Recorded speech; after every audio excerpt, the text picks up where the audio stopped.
औज़ुबिल्लाहिमिनश्शैतानिर्रजीम बिस्मिल्लाहिर्रहमानिर्रहीम सुब्हान रब्बिक रब्बिल इज़्ज़ति अम्मा यसिफून व सलामुन अलल मुरसलीन वल्हम्दुलिल्लाहि रब्बिल आलमीन। So Allah Ta'ala ki hamdu sana ke baad, dear aspirants, this is Asif Shahzad. So today our fourth lecture for the preparation of lecturer education and headmaster and administrators and subject specialist. So dear aspirants, जैसे कि आप जानते हैं कि हमने discussion का जो session है वो स्टार्ट किया हुआ है। डेली बेस पे आपको एक टॉपिक जो है वो असाइन किया जाता है और फिर उसी के हवाले से डेली 8:30 बजे हमारी डिस्कशन जो है ना वो स्टार्ट होती है, ताकि आप लोगों के कंसेप्ट जो है ना वो ज़्यादा से ज़्यादा क्लियर हों और साथ में हमारी जो कम्युनिकेशन स्किल है उसके ऊपर जो है ना वो फोकस किया जा सके। तो आज जो टॉपिक है उसको स्टार्ट करने से पहले मैं आपसे एक दो बातें जो है ना वो करना चाहूँगा, क्योंकि बेसिकली अगर देखा जाए। हेलो, मेरी आवाज़ नहीं आ रही? कोई इशू आ रहा है? नहीं नो नहीं सर, सर, आपकी आपकी बात आवाज ठीक आ रही है। एक स्टूडेंट ने मैसेज किया है कि सर वॉइस का इशू आ रहा है। ये कोई सर उनकी आरफा तरफ नेट का इशू होगा। आरफा साहबा हैं कोई आपकी तरफ? जी, कोई नेट का इशू है? मेरी आवाज़ क्लियर है, कोई इशू नहीं है। अच्छा, एक दो बातें आपसे करनी थी, क्योंकि अगर देखा जाए ना तो जब भी आप पीपीएससी या एफपीएससी के सामने पैनल के सामने जाते हैं तो वहां पे आपने जो यानी कि क्वेश्चन होता आपसे पूछा जाता है तो आपने वर्ड्स की प्रॉपर अरेंजमेंट करके एक जो जैसे एक फ्लावर की बकेट तैयार करके उनको पेश करनी होती है, इसी टाइप में आपने प्रॉपर की वर्ड्स की अरेंजमेंट करके उनको आंसर करना होता है। ठीक है। समटाइम मैंने देखा है कि स्टूडेंट्स जो होते हैं उनके पास नॉलेज बहुत ज्यादा होता है और उनकी कम्युनिकेशन जो स्किल होती है वो अच्छी नहीं होती, उनके पास प्रॉपर वर्ड्स नहीं होते आंसर को रिस्पोंड करने के लिए। तो जिसकी वजह से वो क्वेश्चन वो पैनल के सामने अच्छे से जो है ना वो परफॉर्म नहीं कर पाते या फिर वो नर्वस हो जाते हैं। ठीक है। तो कंसेप्चुअल स्टडी का बेसिकली पर्पस जो है ना वो ये है कि जितना ज्यादा आप कंसेप्चुअल स्टडी करेंगे, एक तो आप पेपर में भी सक्सेसफुल हो सकते हैं और दूसरा आप इंटरव्यू में जो है ना वो ज्यादा से ज्यादा जो मार्क्स है ना वो गेन कर सकते हैं। ठीक है। तो इसका इस सेशन का बेसिकली पर्पस जो है ना वो ये है कि एक तो हम कंसेप्चुअल स्टडी जो है ना वो करें और साथ में जो हमारी कम्युनिकेशन स्किल है, जो वर्ड्स अरेंजमेंट है, उसके ऊपर ज्यादा से ज्यादा फोकस किया जाए कि ताकि आप जब भी इंटरव्यू में बैठें तो आप वहाँ पे कंफ्यूज ना हो, ये ना हो कि जनाब आपके पास वर्ड्स ही ना हो रिस्पॉन्ड करने के लिए, उनको आंसर करने के लिए।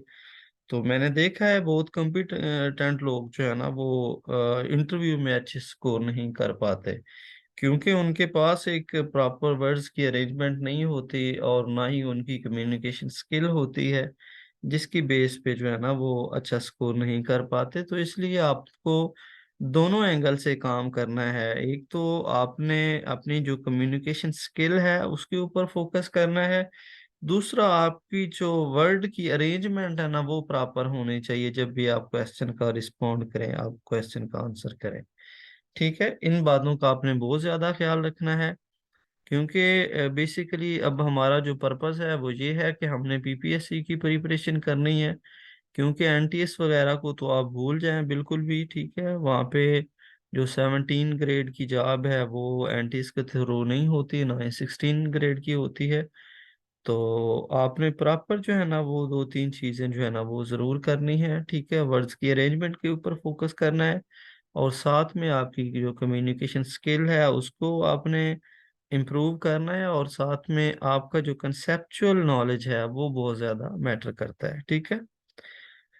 तो चलें जी, हम अपना जो सेशन है उसको स्टार्ट करते हैं। आज का हमारा जो मेन टॉपिक ऑफ डिस्कशन है वो है behaviourism school of thought, behaviourism psychology, उसके ऊपर हमने बात करनी है। तो सबसे पहला हमारा क्वेश्चन है, what is the behaviourism school of thought in psychology? जी, करें रिस्पॉन्ड जरा कोई स्टूडेंट कि बिहेवियरिज्म क्या होता है।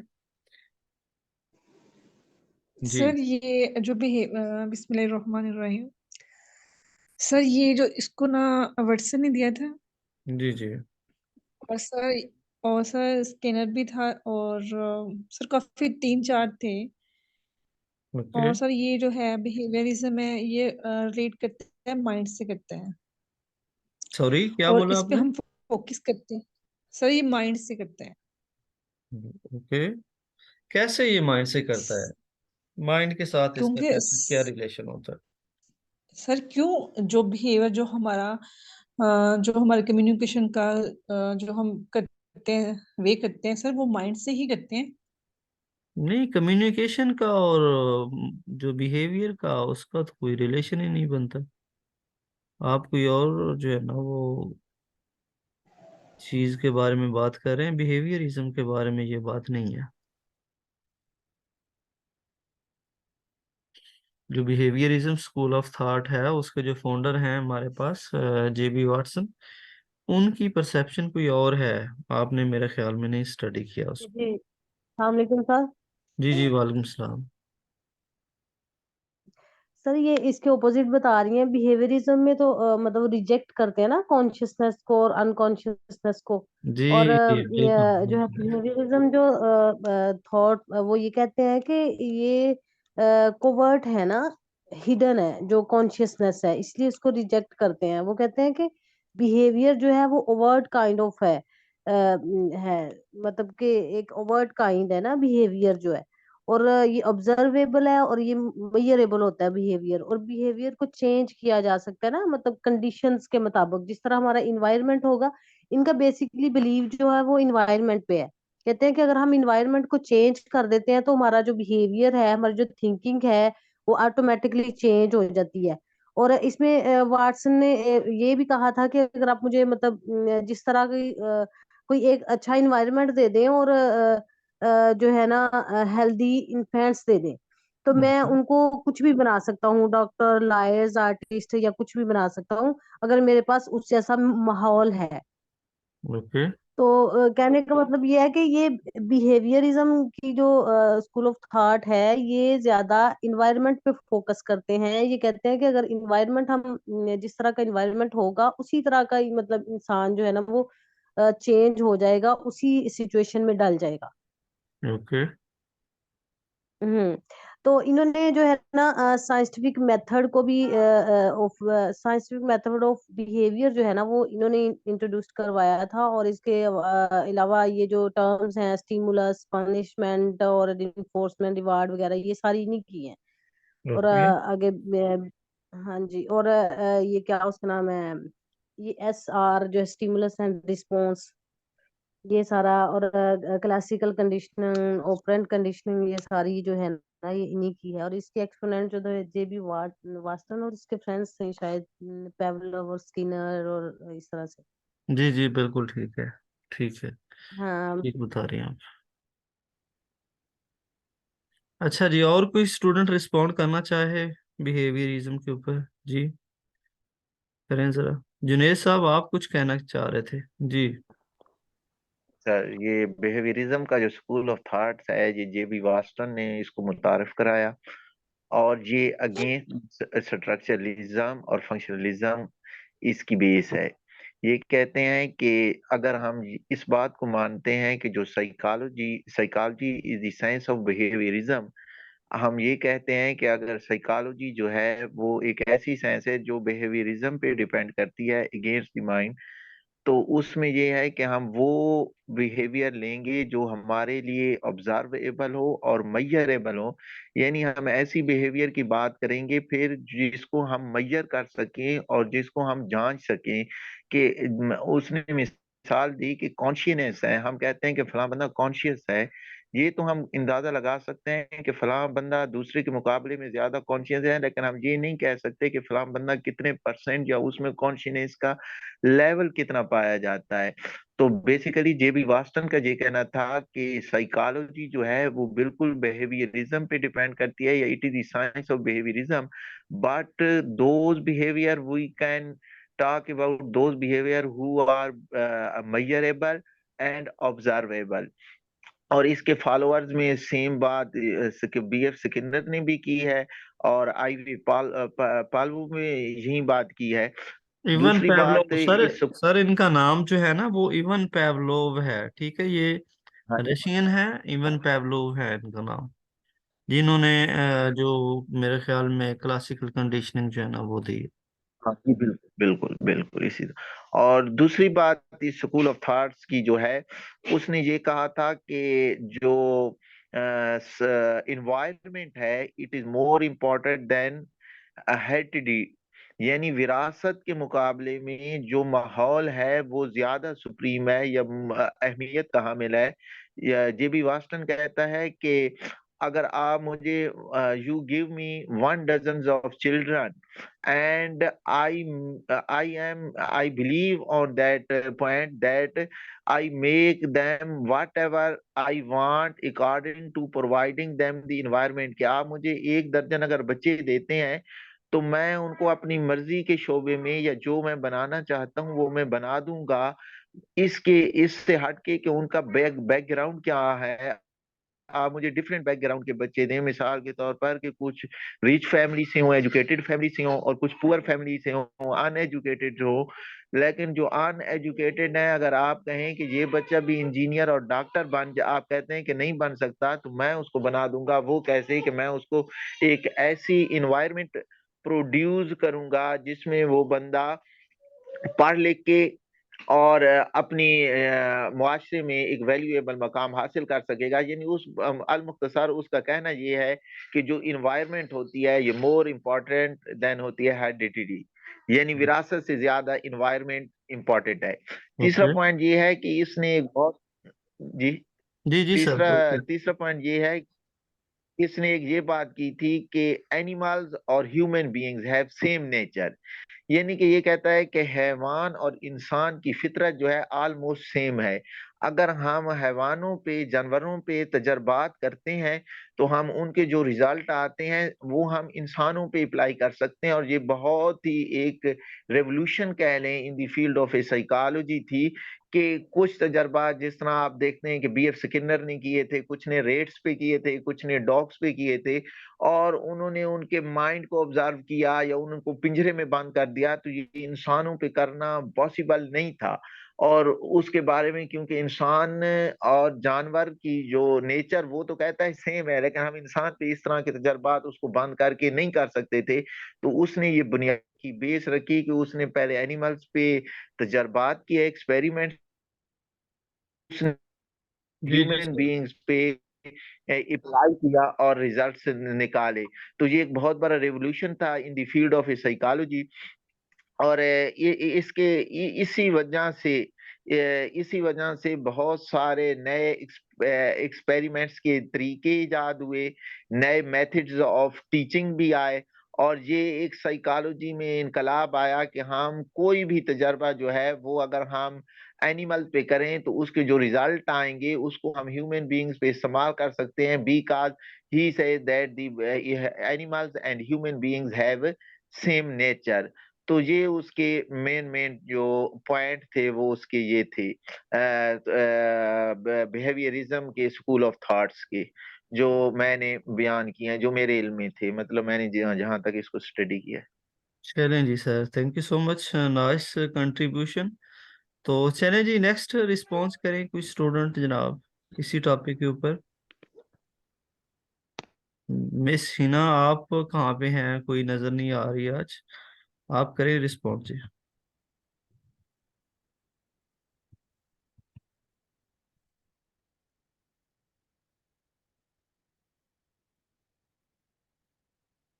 मेरी आवाज आ रही है आपको?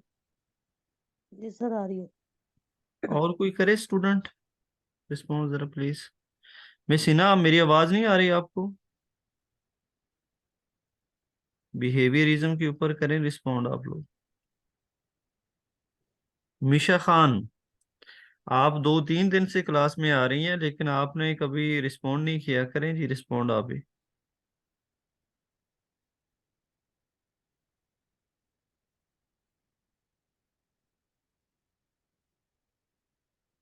भाई ये बात जो है ना वो बिल्कुल भी ठीक नहीं है। जी सर फहीम, आप करें रिस्पॉन्ड जी बिहेवियरिज्म के ऊपर।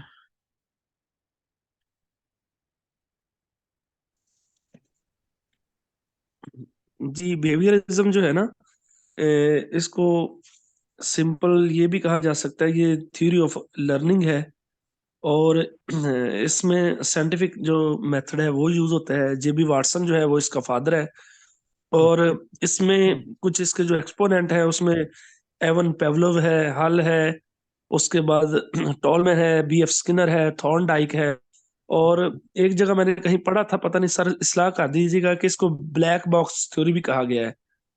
ब्लैक बॉक्स थ्योरी भी हम कह सकते हैं इसको जी। अच्छा। अच्छा, उसके बाद सर जो है ना, इसमें जो मेन पॉइंट है वो, जैसे पहले भी दोस्तों ने इसमें से जो है वो बताया है कि जो जेबी वाटसन है ना, उसकी जात से उसने आगे दो टाइप्स लिखी हुई हैं बिहेवियरिज्म की, टाइप्स ऑफ बिहेवियरिज्म, जिसमें मेथोडोलॉजिकल बिहेवियरिज्म है और रेडिकल बिहेवियरिज्म है। तो मेथोडोलॉजिकल बिहेवियरिज्म जो है वो मेन जेबी वाटसन के ही है, जिसमें उसने जो है वो बिल्कुल इन्वायरमेंट को ही जो है वो प्रेफर किया है, और उसको ही इसने मेन जांचा है कि इन्वायरमेंट के जरिए ही आप जो है वो बच्चे को जैसा चाहे वैसा वैसा बना सकते हैं। और हेरिडिटी को इसने जो है वो इतना ज्यादा जो है वो जो है वो उसको प्रेफर नहीं किया, या इतनी ज्यादा इंपॉर्टेंस नहीं दी।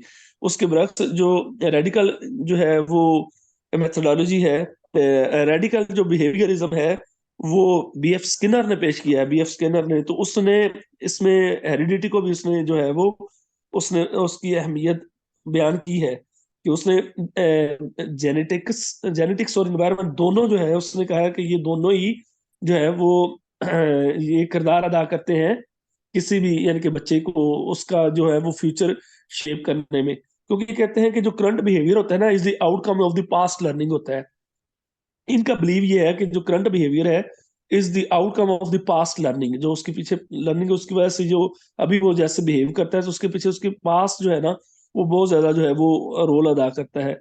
मतलब जबकि ये कि जो वो कह रहा है, बात सुने, मतलब ये कि वो कह रहा है कि जो इंसान का सब अनकॉन्शियस स्टेट ऑफ माइंड है, वो इंसान के बिहेवियर के ऊपर बहुत ज्यादा इम्पैक्ट डाल रही है।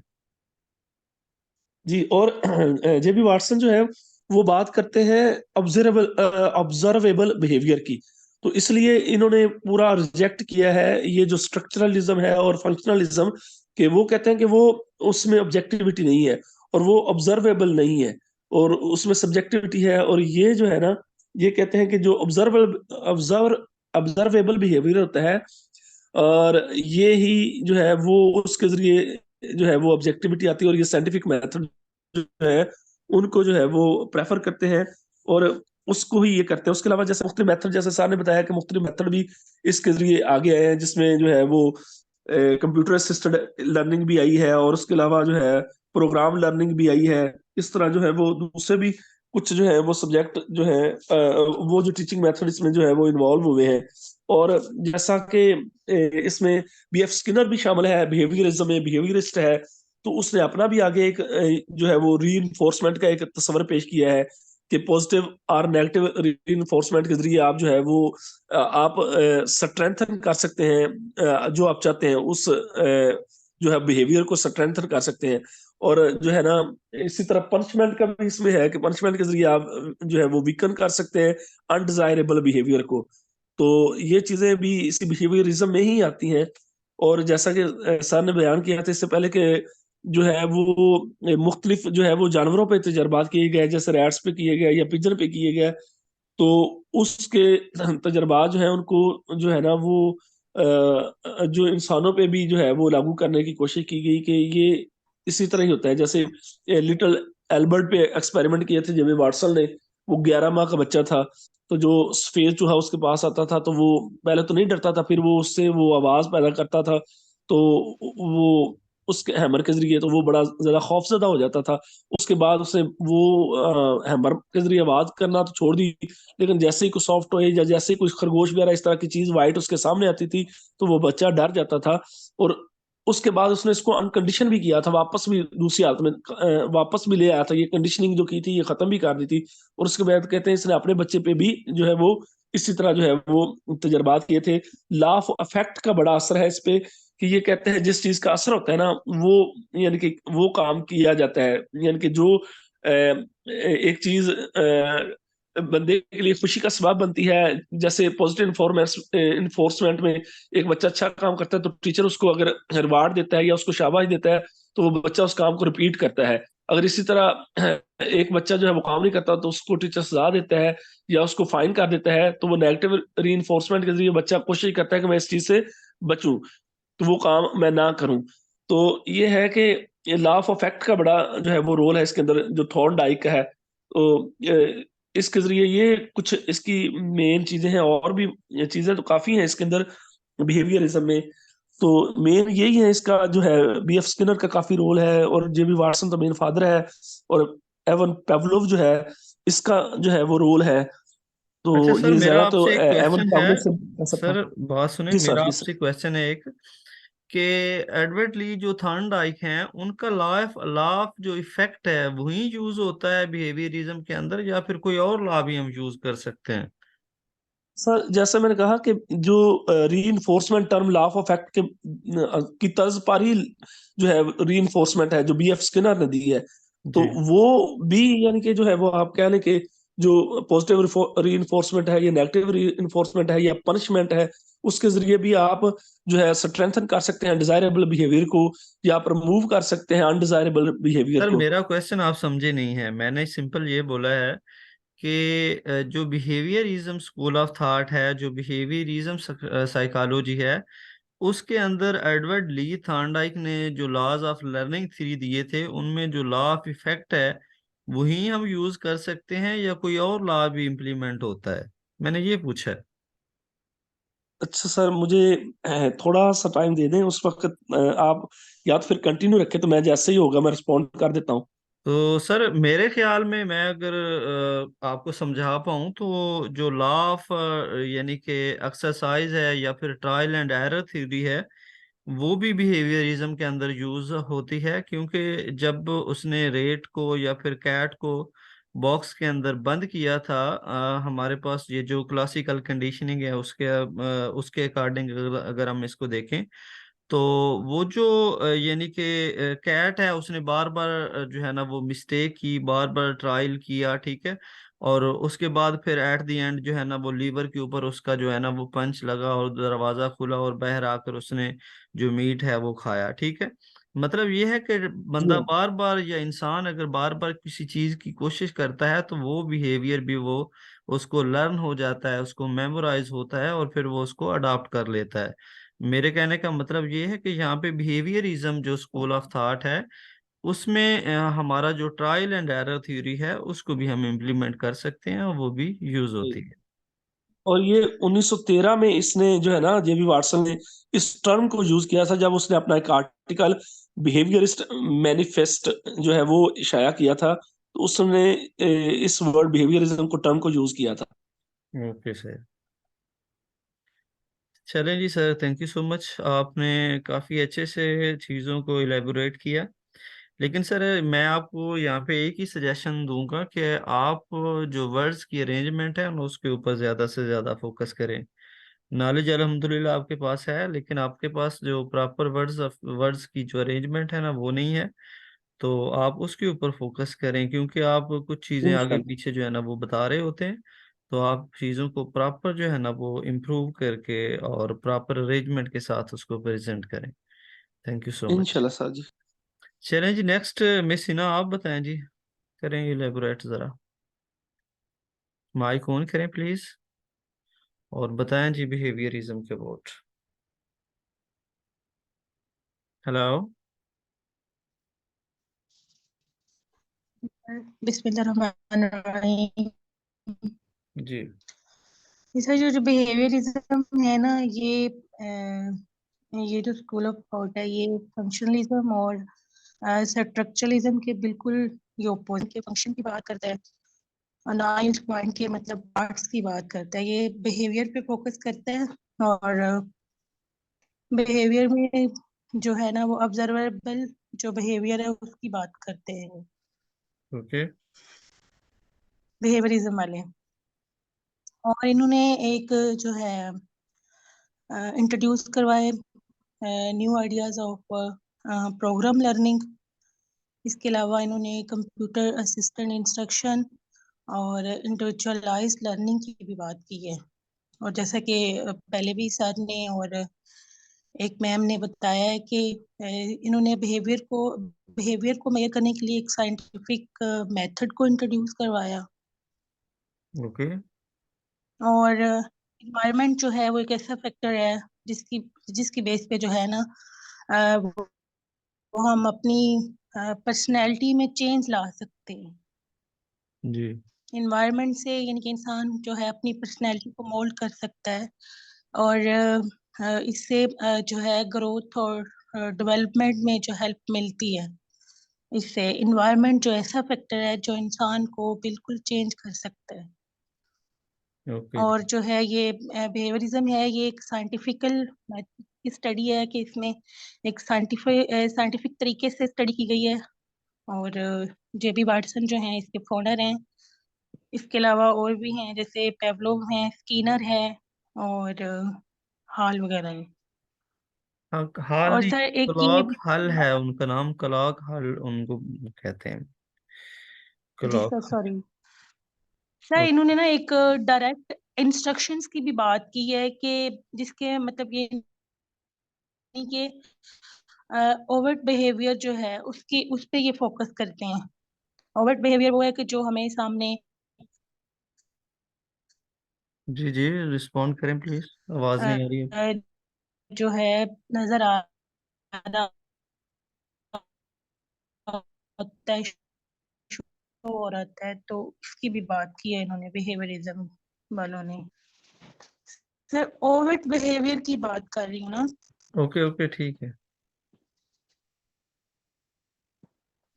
चलें जी, थैंक यू, आपका पॉइंट आ गया। नेक्स्ट जी, हमारे पास जो एस्पायरेंट्स हैं वो है मिस समीन। जी, आप करें रिस्पॉन्ड जरा प्लीज।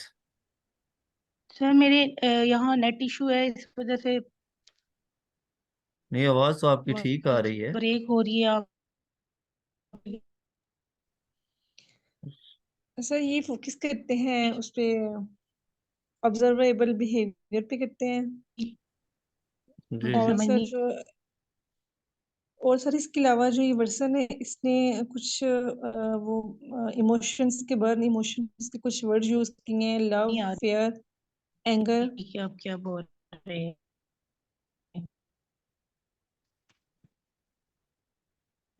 अल्लाह के और बंदे सर पढ़ के इसको आया करें टॉपिक को। अगर आपने कुछ बनना है तो फिर टॉपिक को पढ़ कर आया करें। ऐसे ही नहीं कि आप आ जाएं टॉपिक को बगैर पढ़े और फिर यहाँ पे रिस्पॉन्ड करें। ऐसा पॉसिबल नहीं होता, आप पढ़ कर आया करें। जो भी टॉपिक आपको असाइन किया जाए उसके ऊपर आप स्टडी किया करें। मिस मीन, ये आप नहीं सर पढ़ती हैं?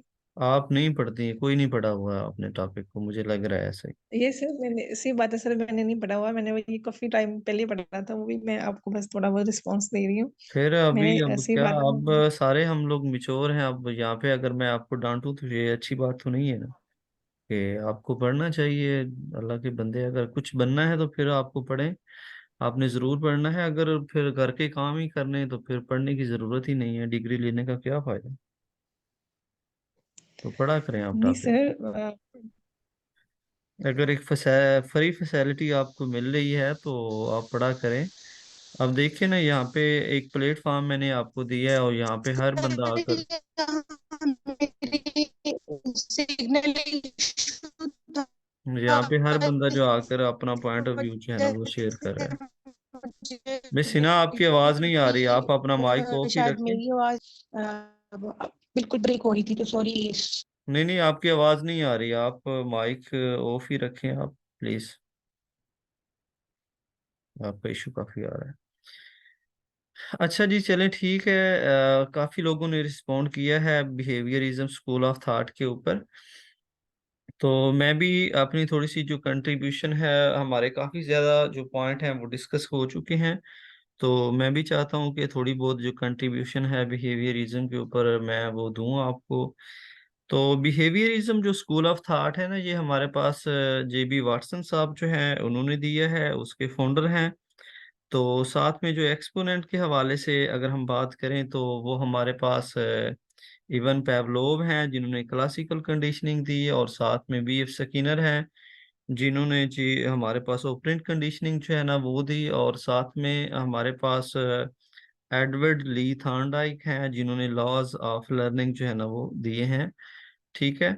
तो ये जो हमारे पास बिहेवियरिज्म स्कूल ऑफ थॉट है ना, ये हमारे पास बिहेवियर की बात करता है। ये कहता है कि इंसान हो या एनिमल हो उसका यानी कि साइकोलॉजी को कहता है कि psychology is the study of behaviour. ठीक है। तो बिहेवियर को सबसे ज्यादा इम्पोर्टेंस देते हुए ये कहता है कि इंसान हो या एनिमल हो उसका बिहेवियर जो है ना वो ऑब्जर्वेबल होना चाहिए और वो मेजरेबल होना चाहिए। ठीक है। तो ये जो ऑब्जर्वेबल और मेजरेबल टर्म है, इसी के बेस के ऊपर इन्होंने जो फंक्शनलिज्म स्कूल ऑफ थॉट है और जो स्ट्रक्चरलिज्म स्कूल ऑफ थॉट है उसको रिजेक्ट किया है इन्होंने। ठीक है। इन्होंने कहा है कि हम जो कॉन्शियसनेस स्टेट ऑफ माइंड है, जो कॉन्शियसनेस इंसान का है, उसको हम ना ही तो ऑब्जर्व कर सकते हैं ना ही हम मेजर कर सकते हैं, क्योंकि इंसान जो है ना वो किसी मोमेंट में कुछ सोच रहा होता है, दूसरे मोमेंट में कुछ सोच रहा होता है, और हम ये भी अंदाजा नहीं लगा सकते कि इंसान के माइंड के अंदर, इंसान की थिंकिंग के अंदर जो है ना वो क्या चल रहा है। ठीक है। ना हम इंसान के माइंड का जो स्ट्रक्चर है उसको स्टडी कर सकते हैं, और ना ही हम माइंड का जो फंक्शन है उसको हम स्टडी कर सकते हैं। ठीक है। दूसरी बात इन्होंने कहा है कि इंसान की जितनी भी जो लर्निंग होती है, लर्निंग के हवाले से अगर मैं यहाँ पे बात करूँ तो आप देखें लर्निंग की डेफिनेशन जो है ना वो ये है कि permanent change in behaviour is called learning. ठीक है। किसी भी इंसान के बिहेवियर में अगर आप परमानेंटली चेंज लेकर आते हैं तो उसको क्या कहा जाता है, उसको लर्निंग कहा जाता है। तो ये जो बिहेवियरिज्म स्कूल ऑफ थॉट है, इन्होंने कहा है कि इंसान हो या एनिमल हो उसको जितनी भी लर्निंग होती है वो जस्ट स्टिमुलस और रिस्पॉन्स की बेस पे होती है। ठीक है। यानी कि ये कहते हैं कि अगर हम स्टिमुलस देंगे तो ही रिस्पॉन्स आएगा, अगर हम स्टिमुलस नहीं देते तो रिस्पॉन्ड नहीं आएगा। ठीक है। अब देखें क्लासिकल कंडीशनिंग के अंदर जो है उन्होंने पहले जो है ना वो स्टिमुलस दिया है। ठीक है। स्टिमुलस की बेस पे रिस्पॉन्ड आया है। ठीक है। और ऑपरेंट कंडीशनिंग में जो है वो बाद में स्टिमुलस देते हैं, यानी कि रीइंफोर्समेंट या जो रिवार्ड है, जो पनिशमेंट है, वो बाद में देते हैं। ठीक है। क्लासिकल कंडीशनिंग का और ऑपरेंट कंडीशनिंग का जो है ना वो यही मेन डिफरेंस है।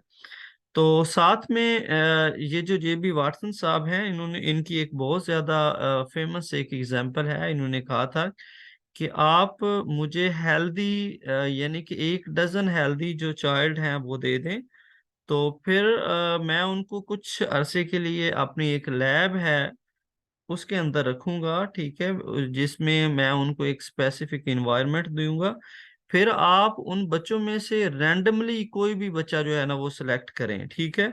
वो जो सारे डजन बच्चे आपने मुझे दिए हैं उनमें से आप सिलेक्ट करें कोई भी बच्चा। अगर आप सिलेक्ट करते हैं कोई वासिफ नाम का, कोई अली नाम का, कोई असलम या अकरम नाम का, कोई भी बच्चा अगर आप सिलेक्ट करते हैं तो फिर आप जो कहते हैं, अगर आप कहते हैं कि आप उसे डॉक्टर बनाएं तो मैं उसको डॉक्टर बना दूंगा, अगर आप कहते हैं कि उसको इंजीनियर बनाएं मैं इंजीनियर बना दूंगा, अगर आप कहते हैं कि उसको पायलट बनाएं तो मैं उसको पायलट बना सकता हूं, अगर आप कहते हैं कि इवन कि अगर आप कहते हैं कि उसको एक थीफ जो है ना वो बनाऊं, एक चोर बनाऊं, तो मैं उसको चोर बना सकता हूं, इवन कि मैं उसको पिक पॉकेटर जो है वो बना सकता हूं।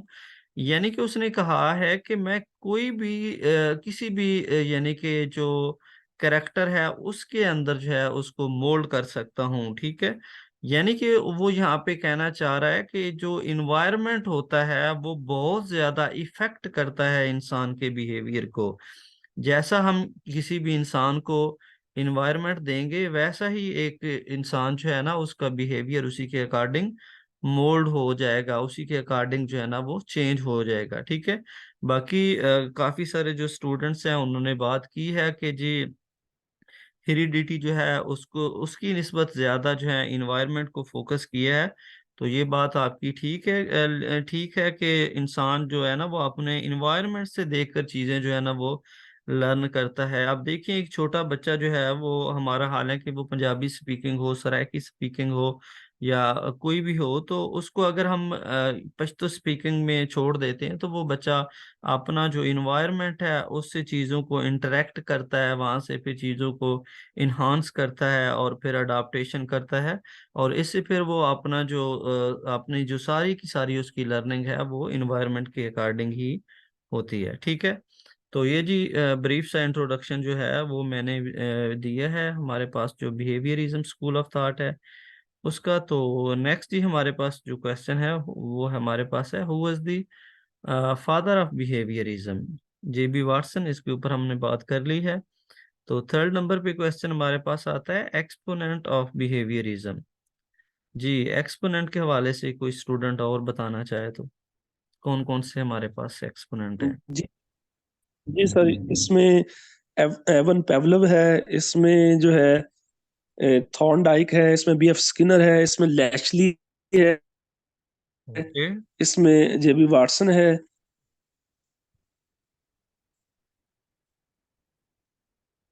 सर, आपकी आवाज नहीं आ रही। तो जी जी